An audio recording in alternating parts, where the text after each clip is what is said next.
Welcome to the second annual Sacred Heart University SHU Media Exchange. I'm Hannah Ackerman, one of the senior producers for this event. Tonight's event is produced by students in Sacred Heart's Masters in Communications program, referred to as MACOM. This program, now in its second year, offers students at Sacred Heart University the ability to hone their communications and media skills, find their niche, and communicate effectively through a variety of media platforms. MACOM combines hands-on production courses and classes that examine contemporary topics and issues in communications and public relations.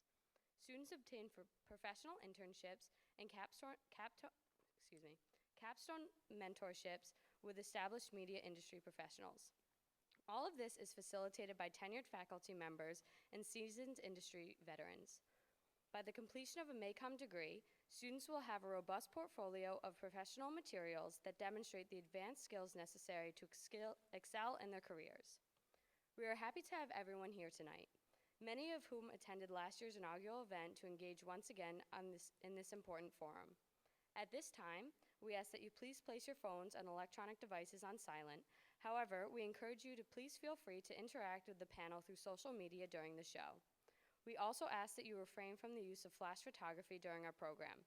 We are going to welcome our moderator and panelists now. But please take a moment to enjoy this short video produced by my classmates highlighting the real-world professional experience MACOM students gain through this program. Thank you and welcome to Connecting Connecticut, Exploring the State's Media Future.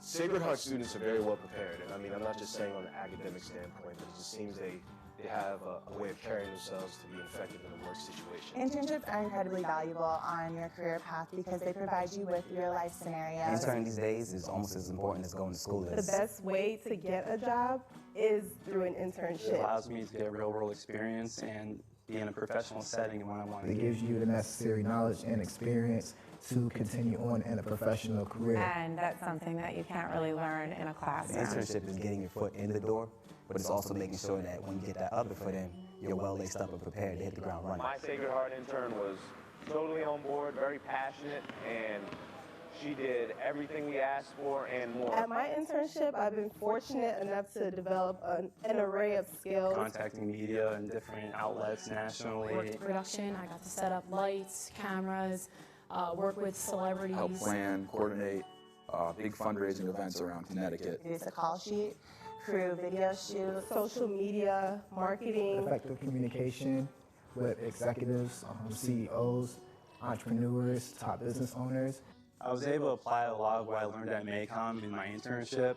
I got to create media kits, work in a team environment, and balance multiple projects at the same time. Last module, we were split up into two groups, with one being the agency and one the production side. I work at a production company, and that's actually something that I do every single day. One of our classes, I learned how to develop a press release and a media kit and InDesign.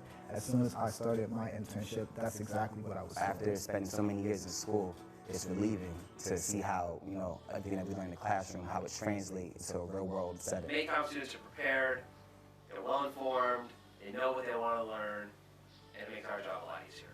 Most important thing that I think I gained from my internship was confidence. I've made a lot of connections with people. And being able to learn a lot of things that I had no idea even existed. A better work ethic.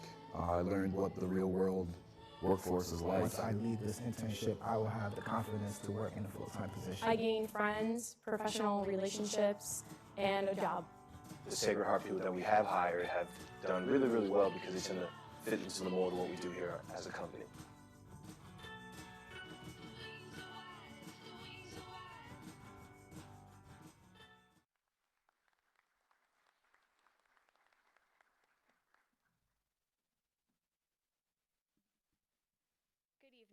My name is Maura Cook, and I am one of the senior producers of the SHU Media Exchange. Tonight, I am pleased to welcome our moderator for the second year in a row, nationally recognized former NBC News anchor John Siegenthaler. Mr. Siegenthaler led a great conversation among our panelists last year on the creative corridor. We are thrilled to have such a distinguished and versatile member of the industry with us tonight to lead our discussion. Mr. Siegenthaler is best known for a decade of outstanding work as the anchor of top-rated NBC Nightly News Weekend Edition.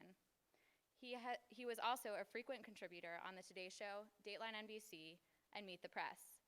Today, Mr. Siegenthaler is the owner of his own public relations firm, Siegenthaler Public Relations, an award-winning firm specializing in strategic communications, media relations, and marketing.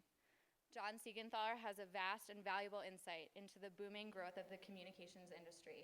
Ladies and gentlemen, please join me in welcoming Mr. John Siegenthaler. Thank you. Thank you, Mara. And good evening to all of you, and welcome to the second annual SHU Media Exchange. We're glad you're here. Just to start, I'd just like to say I'm proud to be back again, especially because this is a totally student-run operation. This crew, the students who put this together along with Hannah and Mara, are as good as any network crew I've ever worked with. So I think they deserve a big round of applause.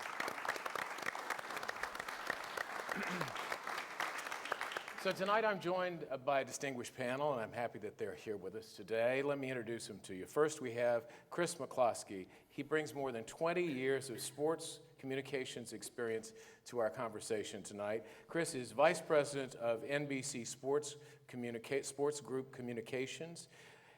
He's leading corporate communications for the group's sales and marketing departments, NBC Sports Radio, NBC Sports Digital. He's played an instrumental role in the company's move to the creative corridor, and we're glad he's here today. Our next guest is Anita Valdez. She is a Fairfield County resident with more than 20 years of experience in marketing and advertising. As an executive vice president of Millward Brown, Anita has focused on developing global brand strategies and campaigns spanning more than 50 countries. And last but not least, George Norfleet, who is the director of Connecticut's Department of Economic and Community Development Office of Film, Television, and Digital Media. George and his office, it's a mouthful. Yes. George and his office have helped coordinate the production of countless major motion pictures, television programs, and new media throughout the state. Please give them all a warm welcome.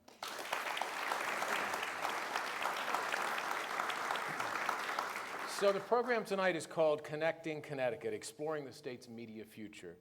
And let's start with a few quick facts. First of all, the number of media companies continues to grow in this state with the arrival of NBC Sports, Charter Communications, and Prospect Park's production of the soap operas One Life to Live and All My Children. These moves have added more than 650 jobs to the state of Connecticut, brought more than $25 million worth of investment into the state. Education programs are on the rise in the state of Connecticut as well, as the state has put increased focus on media training in K through 12 programming in our schools. And colleges and universities in the state have also experienced significant growth in media degrees that are offered. Here at Sacred Heart University, ground has been broken for a brand new media center with state-of-the-art facilities. So today, Connecticut is clearly a competitive market for professionals in the industry.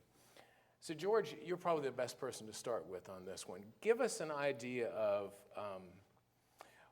we've seen growth in the overall economy. We've seen growth in media in Connecticut, but not necessarily growth in the overall economy in Connecticut. Why are we seeing growth in media? Well, I think part of the reason that you're seeing that is because of the fact that our governor, Daniel Malloy, has identified this particular sector as one that he would like to see grow and has put in place programs such as the tax incentive programs and has made funds available such as direct financial assistance to certain companies that are within this sector to avail themselves. As long as they're creating jobs, we are here to help those companies and those productions grow. And why the state of Connecticut? Why, is it our proximity to New York? What is it? Our proximity to New York is very important. New York City is the second largest production hub in the country after Los Angeles. There is the labor that comes, so to speak, from New York is very well accepted across the country and recognized, rather, as being some of the best labor in the country. The IATSE, the International Association of Theatrical and Stage Employees, some of you might want to be familiar with that term. They are the engine of productions. They have a 5-state jurisdiction, and they are headquartered in New York, and Connecticut is one of the 5 states that is within their jurisdiction. So we have a high level of labor that's available for those productions that want to come here. So Anita, what sort of changes have you seen in the last year when it comes to media in the state? So one of the changes I've seen is that a lot of the kind of adjacent or support functions around the media and communications industry are becoming bona fide Connecticut businesses. My company, Millward Brown, is an example of that. We focus on brand insights, so it's really communications effectiveness. But our parent company, WPP, who most of you probably know for being the holding company for a lot of the large advertising agencies, has really made a commitment in the state of Connecticut to house a number of its units in Norwalk, and we're all moving in July, which is very exciting news. This is mind-blowing stuff. I mean, tell us why. Well, I think it's because of a couple of reasons. Right now, we have actually found that almost unbeknownst, a lot of these support units have been operating in different parts of Connecticut. But if we could bring them all together in a hub where we could have more creativity and collaboration with the units, because we all need to work more closely together. So whether it's media insights, retail insights, different units of research, we all need to be there together. So I think there's that realization. And then as George mentioned, with the labor market, being in Norwalk offers a very attractive proposition in terms of attracting talent both from greater Connecticut as well as New York City. So it's a really smart strategy, and it's allowed us to get a wonderful new space. Maybe the production facilities aren't as great as what Chris has, but we're getting there. Well, we want to hear about those production facilities in Stamford. Give us an idea why NBC decided to make this move. Sure. We had maybe a unique circumstance. I don't know how much people know about this, but Comcast, one of the largest, I think the largest cable company in the United States, purchased NBC Universal in January of 2011, and upon that purchase, we took the sports assets that Comcast owned, which included the Golf Channel, Versus, which was a 24/7 sports network, plus 12 regional sports networks all across the country, as well as their digital assets. Those merged with the NBC sports assets, which was NBC Sports, NBC Olympics, NBC Sports Digital.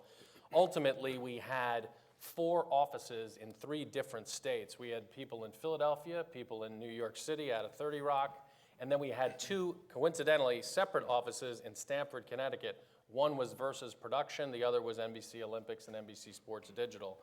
These 4 offices in 3 different states are now merging into one 350,000 square foot state-of-the-art facility in Stamford, Connecticut, located right next to Chelsea Piers, the athletic facility. So we've got NBC Sports and Chelsea Piers athletic facility. It's phenomenal.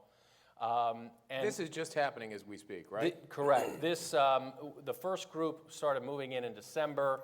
We have a few hundred people working in there now. Everyone will be in by July 1st. It's 500 plus people. One of the main incentives, too, in addition to finding the right site, because we looked in a few different states, was Governor Malloy's First 5 program, which, and I may get this wrong, George, but it was a program that incentivized companies to bring jobs to Connecticut. I think you had to qualify by bringing hundreds of jobs, and we're bringing roughly 500 plus. When we have freelancers and things like that come in, it's going to be closer to 700. And of course, we're a growing company. We're only in our 2nd year. Who knows how big we'll get? What does this mean for the state to have NBC and Anita's company make an investment here? It means everything to the state. That's our primary goal, as I said earlier, is the mantra of jobs, jobs, jobs. That's really the bottom line, is that we want to increase the number of people that are working in this industry in Connecticut. And it's one of the few that actually is seeing growth. Yes, part of that is because we are offering incentives specifically for folks to come here and do that.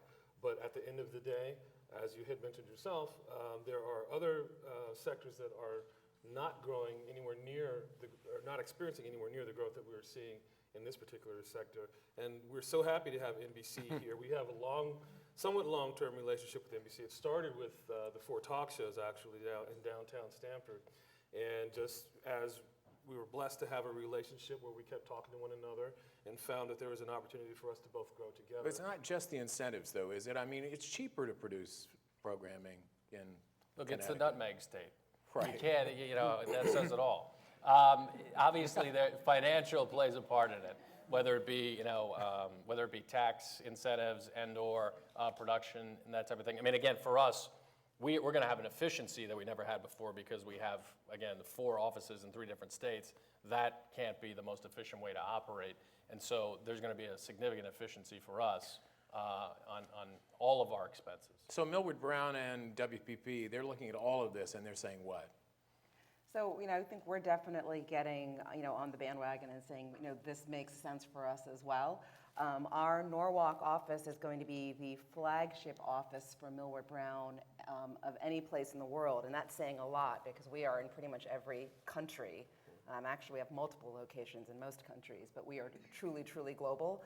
So to have our Norwalk, Connecticut office be the flagship with a commitment from our CEO and our senior executives really, I think, speaks volumes to what a smart strategy it is.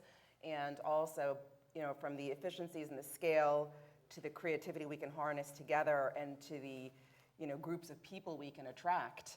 I think it's a real commitment to that. It just strikes me, it's remarkable that in 1 year so much has happened. I mean, when I just talked to 2-3 people about this, I mean, last year there was movement, but they were sort of saying, why isn't there more coming to Connecticut? And clearly it's happening now. Our Maycom reporter, Carrie Healy, is out in the audience with a couple of guests. Carrie?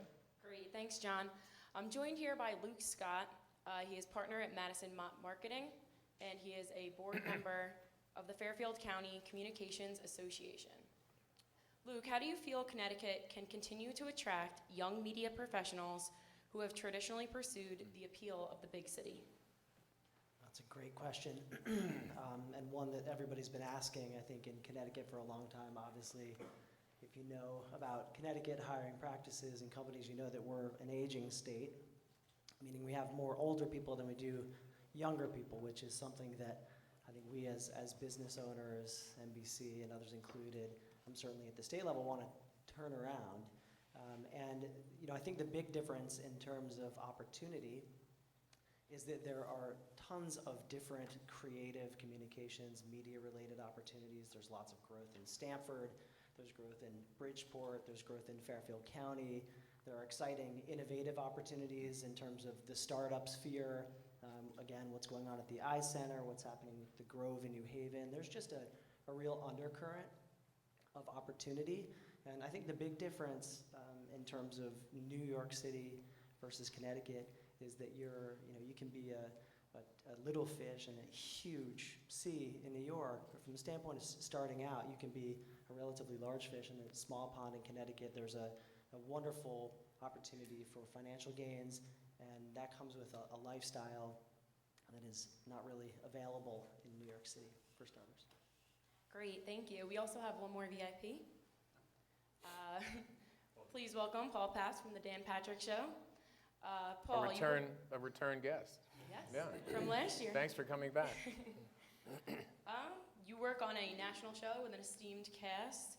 Can you describe how your program has gotten involved in developing young talent?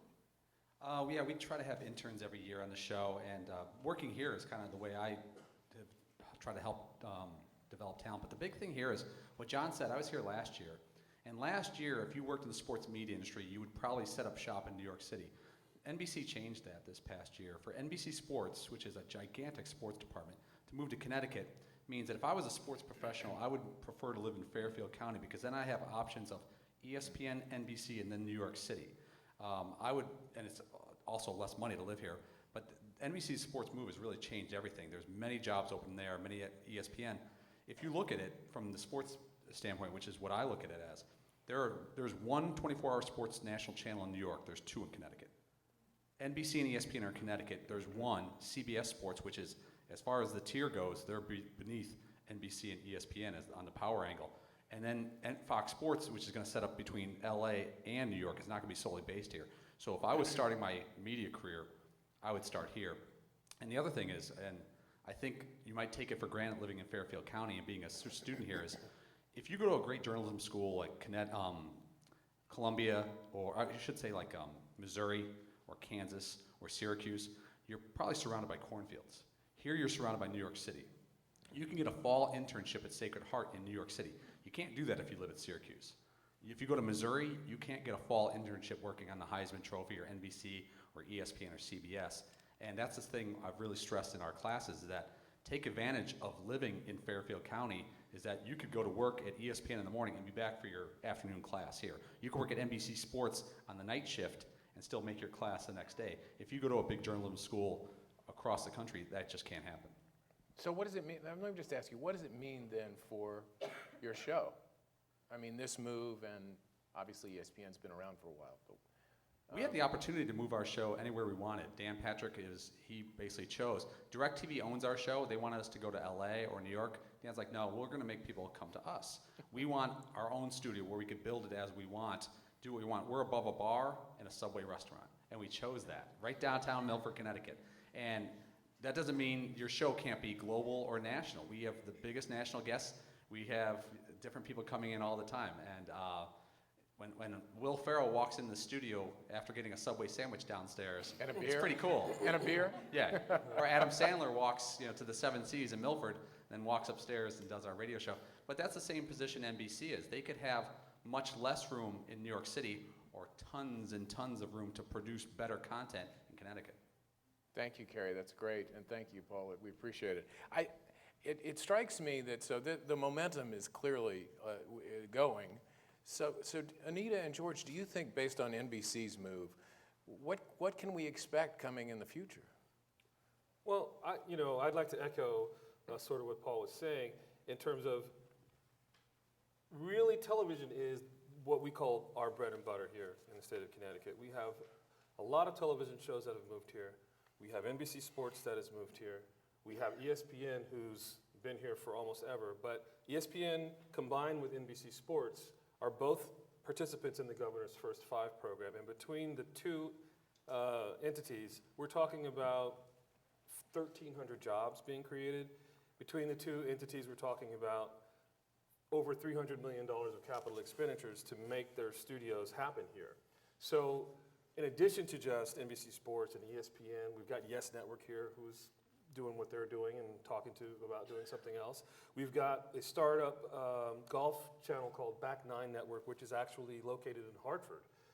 And they're going to be hopefully launching their broadcast this year as well. So, TV industry, bread and butter, sports entertainment media is really something that I think sets us apart from not just the rest of the country, but the rest of the world, actually. And support services for Yes. these? So, I'd like to add another dimension to that, and it might be part of the reason why I'm one of the panelists, and that's that as we think about media and communications and kind of the obvious entertainment piece of that, there's also the effectiveness piece of media and communications, which is what my company specializes in. And one of the reasons we're growing is because most companies you can think of spend a vast amount of money on wanting to make sure that the communications they're putting out there in the form of marketing communications mainly, but anything about their brand, is effective for them.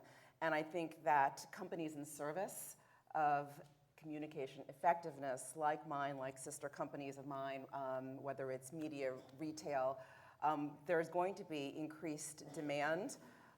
There already is from a lot of the clients even that I work with. And I think we'll see a lot more of these companies in Connecticut and co-locating together. So you've hired some people. You're looking for others. How many applications did you get?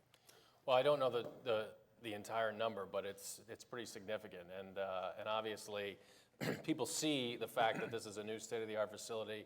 Everything that Paul had mentioned, its proximity to New York City, as well as to some other media sports companies in the state. Can't we all just get along? Obviously, it's an attractive place to be, and it's incredibly attractive for people who have families and things like that. It's one of the things that we've been saying about 30 Rock. 30 Rock might be the most famous building in television.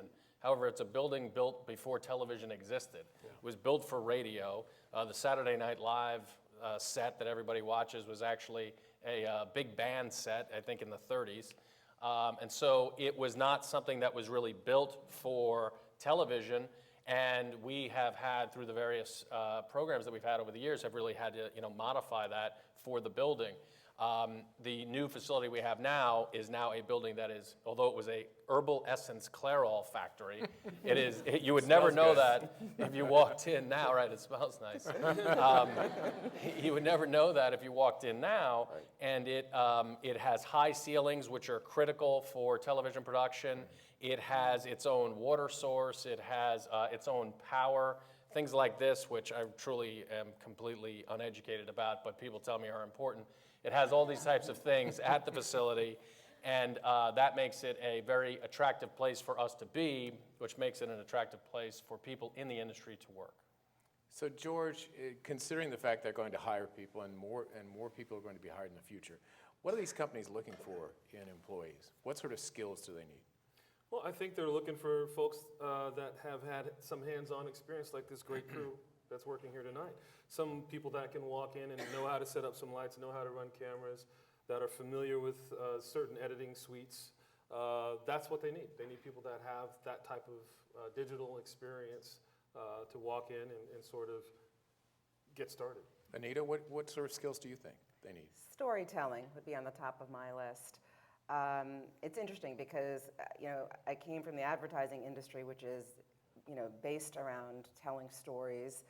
But now I'm in the insights and research industry, and I find storytelling is even more important because we're working with data. Our clients have more data than they can use, and people are drowning in it. And so the only way that an idea is going to spark or that there's going to be an impact made on someone's business decision is people who are adept at telling stories and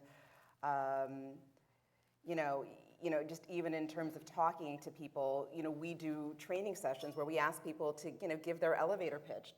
Who are you in 30 seconds? Can you actually synthesize and do that? So those are the types of skills that I think are so important. I want to get another perspective, and I'm going to ask you the same question in a minute, Chris. But Carrie's got another guest. Great. Here we have John Ryan of Bethel High School.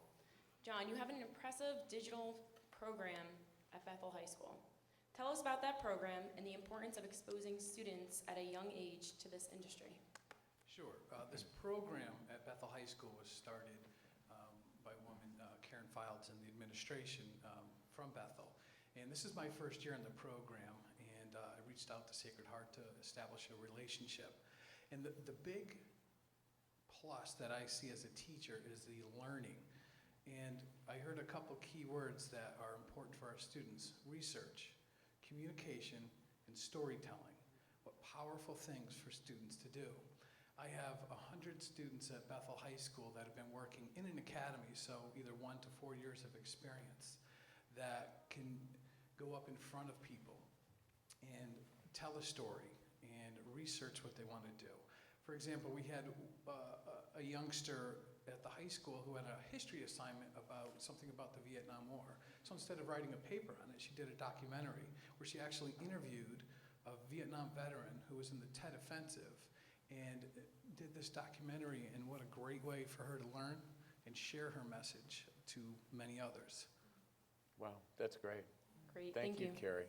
If I might add, I've been a judge on the Connecticut Student Film Festival for like the last 5 years, and Bethel High School always has some of the best work that's submitted, so congratulations to you and your program. In some ways, you can't talk about traditional media without talking about social media and technology and the impact of that. So given all the things we've heard so far, give us an additional piece here and the importance of technology and social media and the training that needs to go that students need before they can get a job. Well, I know you can talk about the evolution of digital. We, in the previous facility we're in Stamford, which we refer to as Landmark, it was near the mall in downtown Stamford. The digital team there had a studio that was literally a closet, and that was they produced it out of a closet, and the control room was roughly a hallway. Now in the new facility that we're in, they have I don't know what the square footage is, it's probably something like 1,200 square feet, 1,200 square foot studio.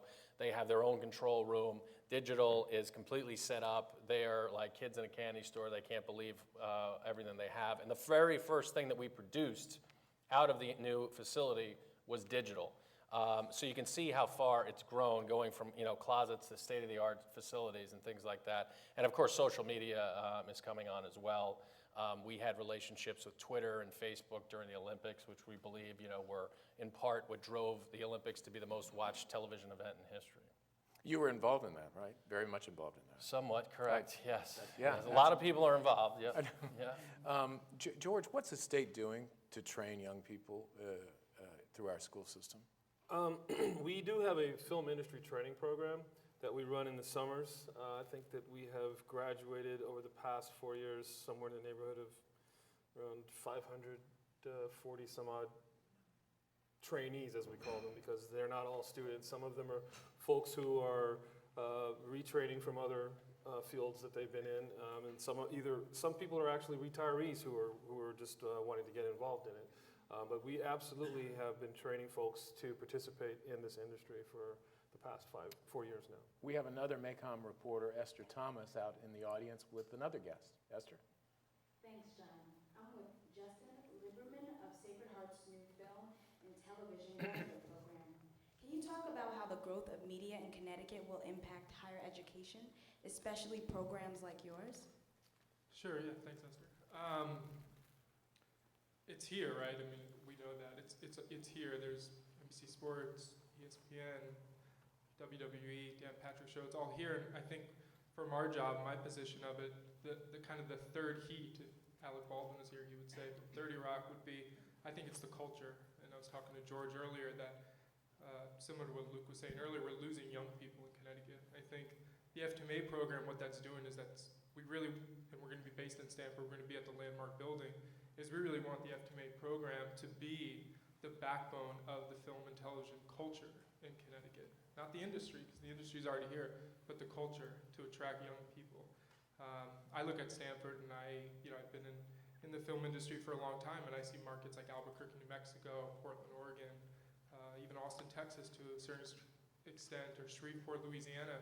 There's really no difference why, there's no reason why Stanford can't be that desired hub. And I think it does start with the culture. So the jobs are here, the people are here, the incentives are here, everything is here. I think really what we need is the culture, and that's where FTMA is going to come in. All right, Esther, thank you. Anita, given what's going on at Sacred Heart, give us a sense of how, kind of the flip side of this, how could companies like yours benefit from partnering with a program like this one? Well, I think we can benefit in a lot of ways, just even with the understanding, if we can broaden the definition of media and communications, into the effectiveness arena, I think that opens up a wider variety of areas that students can pursue. One of the things that is very clear as industries evolve is, we need a lot of new talent, and I think that making the commitment to Connecticut means that we're not going to be drawing on New York-based as much as we have in the past, and I also think that there's a lot that we do as a company that's based on innovation and keeping the pulse on what's out there with technology, and I think it really does make sense to actually have affiliations with institutions like this one to just make sure we're doing that. What about you, Chris? I mean, I'm not asking you to make a commitment today, but I mean, honestly, you want to grow talent, correct? Mm-hmm, absolutely. And how do you do that? That's a great question. Obviously, it's getting involved with your community, working with the local schools, working with the local colleges and things like that. And I think as we, start to embed ourselves into this new facility, that's going to be something that we will be doing. I will say for students, going back a little to your earlier question about the skills, we have everything at this new facility, all the traditional administrative jobs, as well as all of our production and digital and frankly radio positions. But the one thing I'd say that would be consistent among all those things is that we need and we have a lot of people who have a passion, and not necessarily just a passion for the sport, but a passion to be the best. When you are producing something like the Olympics, which is watched by 217 million Americans, and it is the most watched television event in history, or you're producing the Super Bowl, or you're marketing Sunday Night Football, which is the #1 primetime show on television, you have to want to be the best, because you're going to have to put in long hours, you're going to have to work hard, you're going to have to make phone calls you don't want to make and things like that. And so I would say passion to excel is something that we look for and something that I think I would encourage all the students to think about. Esther's got another guest in the audience. Esther. I'm with Karen Kaufman of Karen Kaufman Communications. Her company has worked with several MACOM student interns. Karen, how have MACOM students fared in the professional setting? They've actually done very well. What is so refreshing is these students are coming out with real foundational knowledge and understanding of the media industry, and they're looking for real-world experience. And so they come in, they've got the basics, and they are hungry for working directly with clients, sitting in, understanding strategy, coming up with the entire work plan that you're going to implement for a client. So I've brought them to sit down with clients. They bring a refreshing perspective. They ask great questions, and they're really well prepared. I'm very impressed with the program, and I'm thrilled that it's 3 miles up the road from my office. Thank you. Great, thanks very much. It strikes me that when I talk to young people and students and job applicants about what they can do, that I'm often telling them that the industry as a whole needs to do more with less, and that they need to know more about a lot of different things. Give me your sense, all of your senses about what you think. Do students need to be able to shoot a camera, write a headline, understand design, understand storytelling? Do they need to know all those things, or should they focus on one or another? What do you think, George? I think that the broader your skill set is, the better off you will be as we move forward into the future. I think that when I came out of college, labor was highly divided in terms of what you did. There was a producer, there was a director, there was a writer, et cetera, et cetera. Now I think that the expectation is that one person can do more than just one thing. So to the extent that you are familiar with all those types of skill sets, I think that would serve you well, especially given the fact that the content is going to be on many different sized screens going forward. And so to maintain your employment, you're probably going to need to be able to do more than just shoot films or work on a TV show. You're going to also have to be able to pull together some web content, do advertising, the whole smorgasbord. Yeah, I think that's definitely important, but one of the things that struck me when Karen said she has students who go with her to meetings and they ask lots of questions is exactly that. I think there's an inquisitiveness that comes from people who maybe haven't been in the business for a while, and they bring a different perspective. And I think being inquisitive and maybe challenging the status quo is actually how we get better, and I think we sometimes lose that in business as we move I love along. hearing this. Go deeper in that. First of all, you've told us storytelling and inquisitiveness. That's not necessarily what what I would hear in a standard speech about what students need to know, but it's critical, right? It's critical, and I think a lot of it is all the different emerging platforms that are out there, and the fact that even as we're going into them, my company's in 27, I can't even keep track anymore, but I need people to ask me the questions where I don't know the answers. When you say 27, what 27 platforms? Is that what you're saying? So we're talking about all these we have an emerging media lab, we have all these different platforms, and it's complicated. It's complicated. And I think this being inquisitive is so important, because that is how we either find out that there's a better way, or how we learn. I think that there's a lot of learning that's going on, and I hope that we do get more young people into the workforce to help the old ones like myself understand these things better. It reminds me of a client who was running a cable channel who said, our biggest social media platform is Pinterest, but it didn't exist 2 years ago. That's how fast it's changing. How do you keep up, Chris? Yeah, you don't. It's challenging. We had to have a few years ago, this is probably 3 years ago, we had to have an intervention with our boss at the time to say, social media is important, we need to start getting on this. And now we have a social media department, and fortunately, it's with mostly young people. So that's some of the ways we've been able to keep up. But it's obviously important. It's it's a platform that's not going away. You need to, just as you work with, and I'm in PR, but just as we work with the press, or just as marketing works with television, radio, et cetera, you need to know how to work with these platforms, whether you can control them or at least influence them, because they affect your brand. And do you agree that they need to know a broad number of things and not specialize, or do you think they ought to specialize? I'd say I usually tell people two things. The first is I definitely like a diverse, broad range of experiences, or at least I would recommend that, because twofold. One, you will kind of determine what you like. If you can go into do a little bit of experience with PR, a little bit with marketing, a little bit with finance, a little bit with production in our world, it's going to help you find what you're passionate about. The second thing is when you have a resume and it comes across somebody's desk, you're going to hit someone in production, PR, marketing. They're going to see that you have some experience, and so it just gives you more options when you're trying to get that kind of foot in the door type job. But if you're trying to make money, go into sales. Do not go into PR. There's Plastics. no point in doing that. Yeah. There you have it. Esther. Esther has another guess. Thank you, John. Maycom alumnus Mike Dominguez is here tonight. Mike, tell us what you're currently doing and how Maycom prepared you for that role. Well, currently, I actually do research work at NBC Entertainment with the Jerry Springer and the Steve Wilkos show. I wouldn't have had that position if it wasn't for Maycom. Through the networks that they had, I was able to get in contact with their intern coordinators, and I was able to secure a job with NBC Entertainment after interning with them.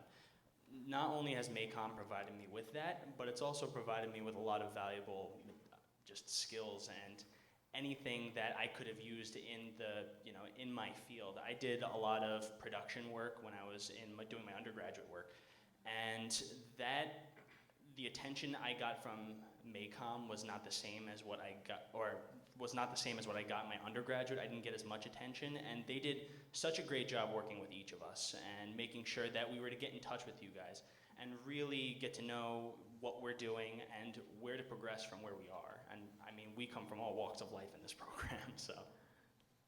That's very helpful, Esther. Thank you.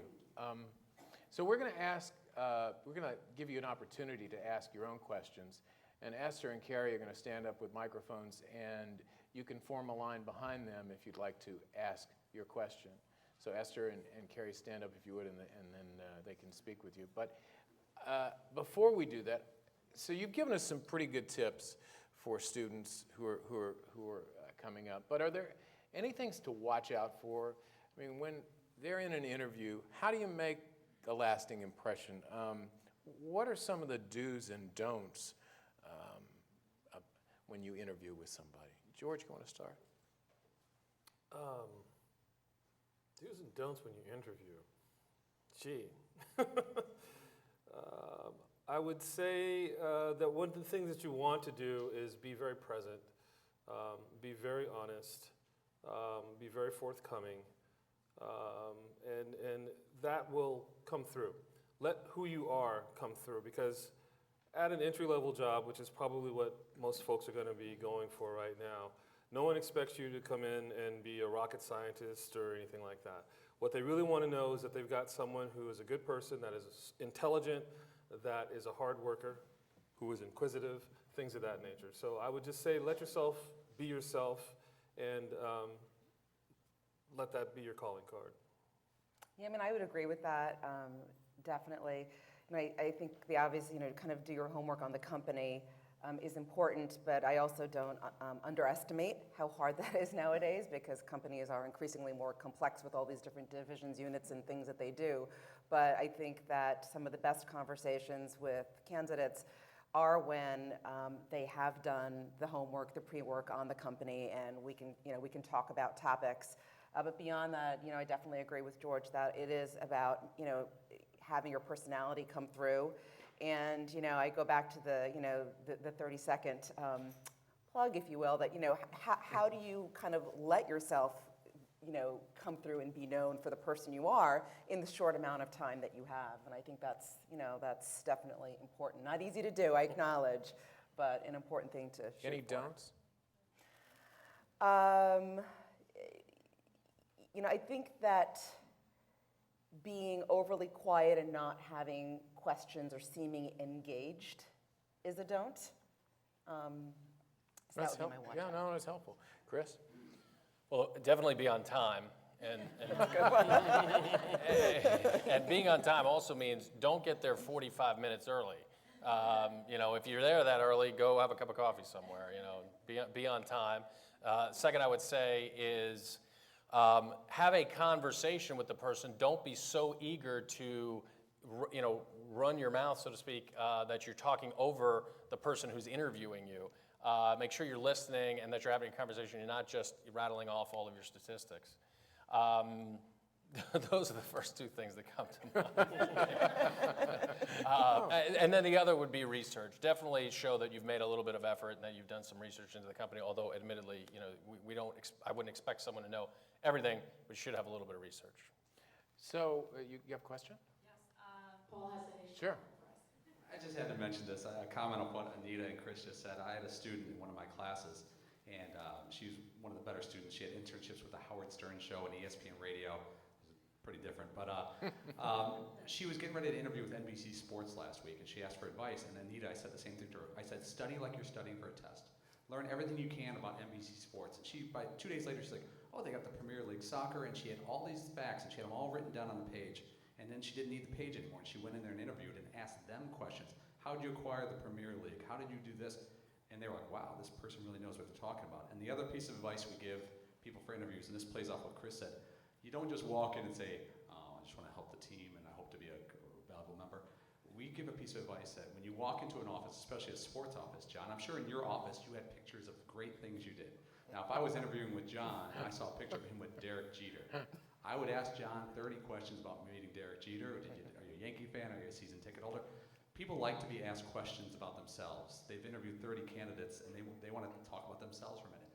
And if you can get 20 minutes with John on him knowing Derek Jeter and where he likes to ski and golf, all of a sudden you're a friend of John's, and people like hiring friends they have. And That's the great advice. best way to start an interview. How many applications do you get on that? We get a lot, and like what we were saying earlier about having experience in the industry, if you have a degree from a nice school, but you were a summer lifeguard, I'm like, what was your motivation for those 4 years during the summer? I know it's tough to get internships, but that should be just as important as getting A's in your classes.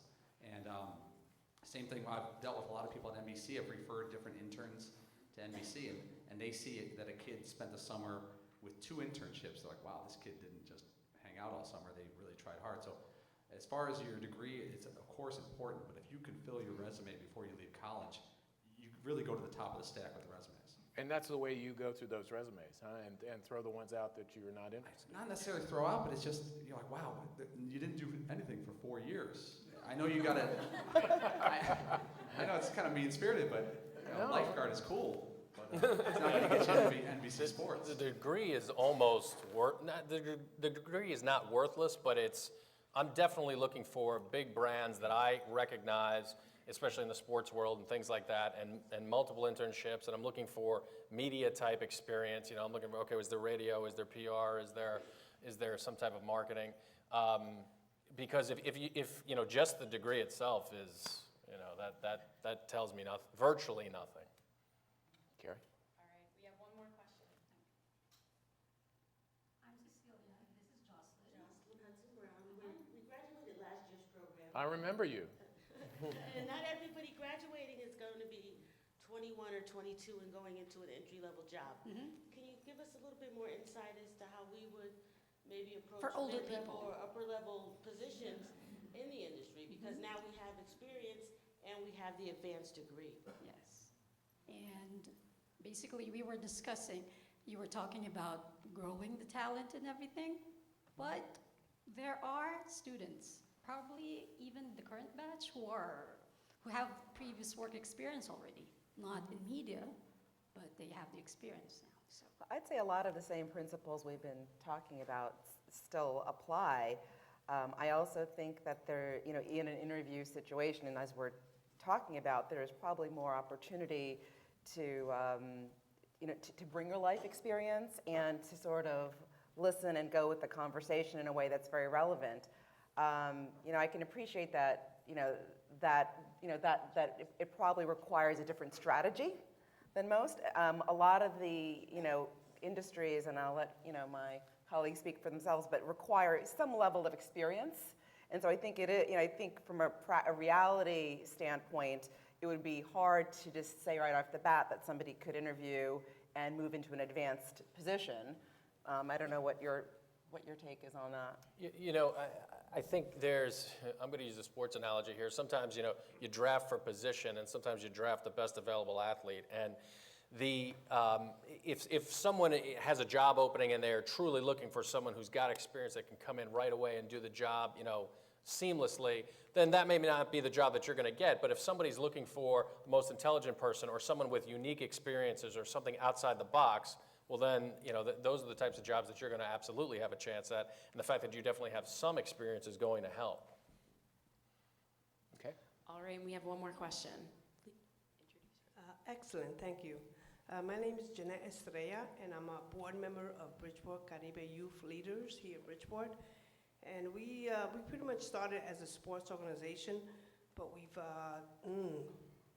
tiered off to the education part and making helping our kids really become a better citizen in its whole. I want to ask you a question though, because what I see is some of our Bridgeport kids really don't get the opportunity to really bond or partnership with you guys, and I need you guys to help us with the younger kids, because by the time they get to college, yeah, they might have it, they might not, but in Bridgeport, we need kids at the younger age to be more focused, more mindset, more brainwashed, if you can say that, okay? Because that's pretty much what it is, brainwash these kids so they could really focus on the real, true meaning of being successful. How can you help me help our kids? Because it's really needed here in Bridgeport. Well, I have a question. Do you have any thoughts on what would be the best way to do that? Because you know your kids best. I mean, are there any thoughts you've had? Yeah, right now we have a SAT program. We have an honorable student program where we challenge our kids to get A's and B's, and we take them to the Mets, the Yankees, to the Knicks, to the Mets. I mean, we are offering these incentives because we tried it at the parent level, but it really wasn't working well. Now we're trying to get the kids, and the kids are helping us push the parents. So we're moving our kids in the right direction. But what I see is that a lot of companies that are coming into Bridgeport are really not helping us to help our kids. So, I'm here. Reach out to me, absolutely. I'm willing to partnership with you, whatever you can say, whatever you can have. We have I have two initiatives that I hold. I hold a business talk where I take our kids to different companies. We've taken to Bluefish, we took them to UI, we're taking them to Citibank. Help our kids so they could learn the different opportunities with jobs. And we also have motivational speakers come to our kids. I call it taking them to the park, taking them to the basketball park, because we do have both venues.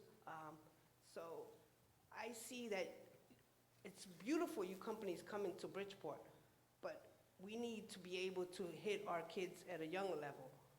College is great, but younger levels, especially in our urban societies. Thank you. Thanks very much. I was thinking, as you were speaking about what the state's doing with K through 12, can you talk a little bit more about the sort of the new energy and money that's been put behind programs to teach kids about media? Well, it is media. It's more STEM, because that's really what you need. Those are the types of skill sets that you need to participate in the digital world that's out there now. The state is putting money behind that. They're also putting money again, not unfortunately, but at the college level, at another university that shares the name of the state. They're starting a digital media program. Yeah, a digital media program there. But yours is a very interesting position that you find yourself in, and I applaud you for what you're doing, because it does need to start here, because a lot of people, if they don't get it here, then they never get it. And I understand that. I would also encourage you perhaps to reach out to the city of Bridgeport. specifically to their economic and community development folks.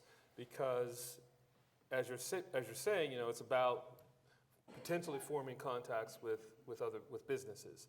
And they would be the people that know who the businesses are and might have connections with those businesses and be able to have a dialogue on the side with some people. Because let's face it, businesses are really looking for people that can come to work and make them money.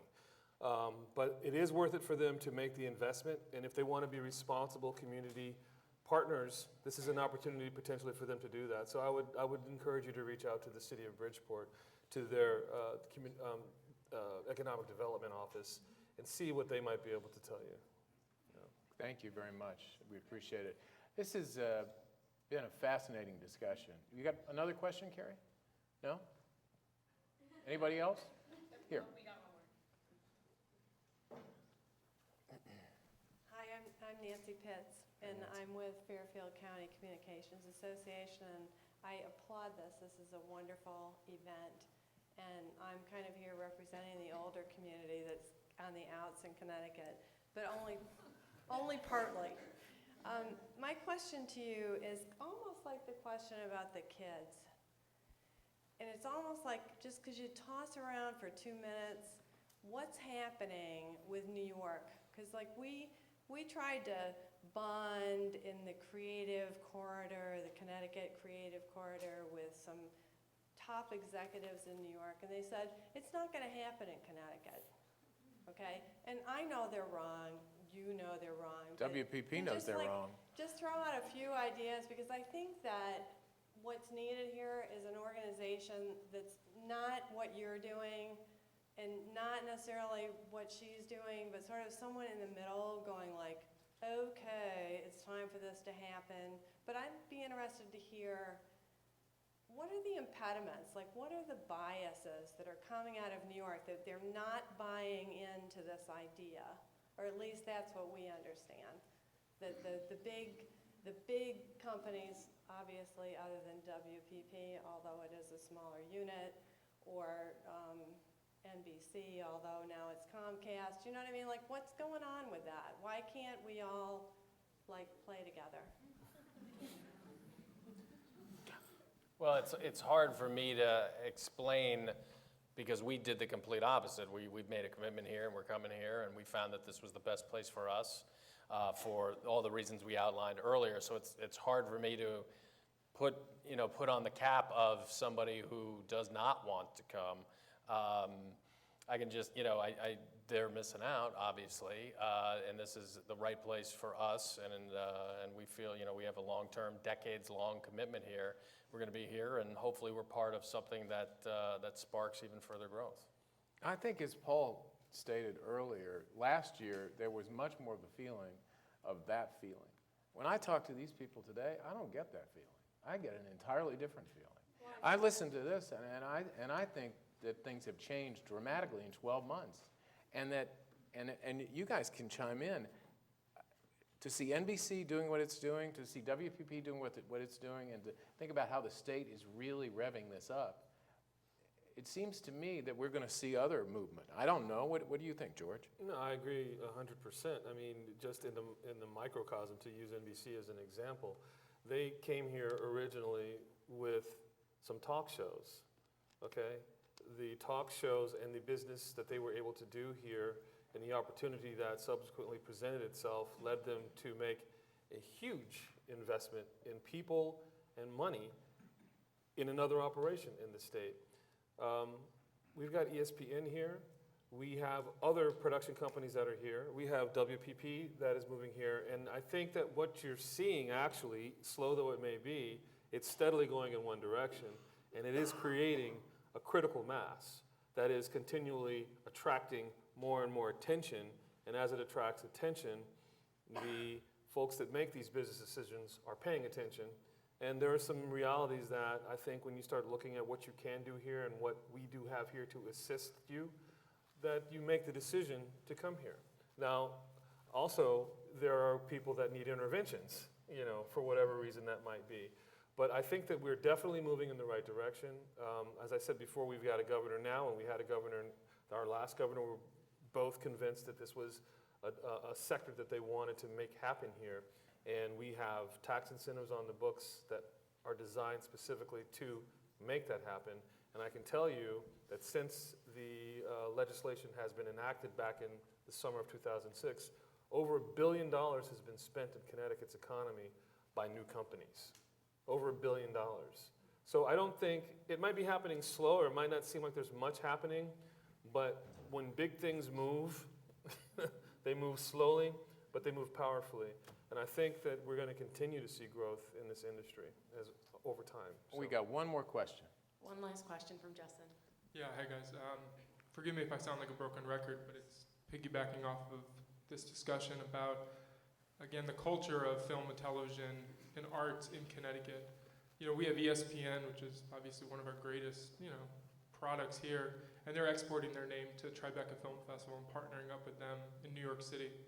And being somebody who's building a program from the ground floor, and we really want to establish a really heavy film and television presence in Stanford, doing a film festival and monthly screenings and just different kind of events to really cultivate that culture and community. I'm asking you guys, what do you guys hope to see? I mean, Connecticut Film Festival, the guy who runs it's a really good guy, but he hasn't gotten to you guys. I mean, is a partnership in aligning yourself with something, that ground floor, something that's appealing to you guys? Or just as far as the culture, culture capital, as far as just the environment of film and television in Stanford, which is becoming this center, right? What do you guys see, or what do you guys hope to see from somebody like me and my colleague building this program from the ground floor? Not only giving you guys people to draw from a talent pool, but just creating a culture. Well, I certainly say that what I would hope to see is something that I can't even imagine. It's something that would grow, again, that we would be a part of some way related to the growth of something that, at this point is even unimaginable. The people in our group that will be connecting with the community literally are not even in the office yet in our Stanford facility. We strictly have our production folks. But we're all going to be in there by July 1st, and I'm excited to see what ways that we're going to connect to the community, not only in Stanford, but also in Fairfield County, also in the state of Connecticut. And I think it's probably going to be more significant, without making any kind of a commitment, but more significant than we were, let's say, in New York, where you're one of obviously many, many, many media companies. So hopefully we will be a part of that growth that sparks something that at this point can't even imagine how big it would be. When I talked to George before we came out here, I said that one of the things that I have a friend who produced a movie here in last year, and he was just talking about why he likes to produce movies in Connecticut and what a great place it is to shoot movies here, and wants to do more and has done more. So I think it's and George said he was glad to hear that kind of feedback. I think it is, that's just one little anecdote, but given the momentum and the movement that we've gotten in the last year alone, I think it's a pretty dramatic statement about what's going on in this state. So I think it's a great way to kind of end the discussion here. First of all, I want to thank these terrific panelists who have shared their time and insight.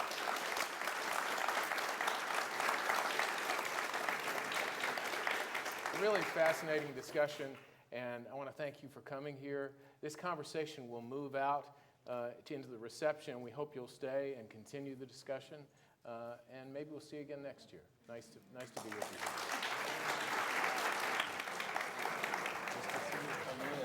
It's really nice to meet you. Thank you, Great to see you. Thank you, George. Thank you. Thanks, Chris. Good stuff. Yeah. Likewise, yeah. You were so good. You hit it on the Yes. Feedback about our event. You can return the survey as you exit in exchange for a raffle ticket. The winner will be selected at 8:30, and you must be present to win. Thank you. The reception will begin now.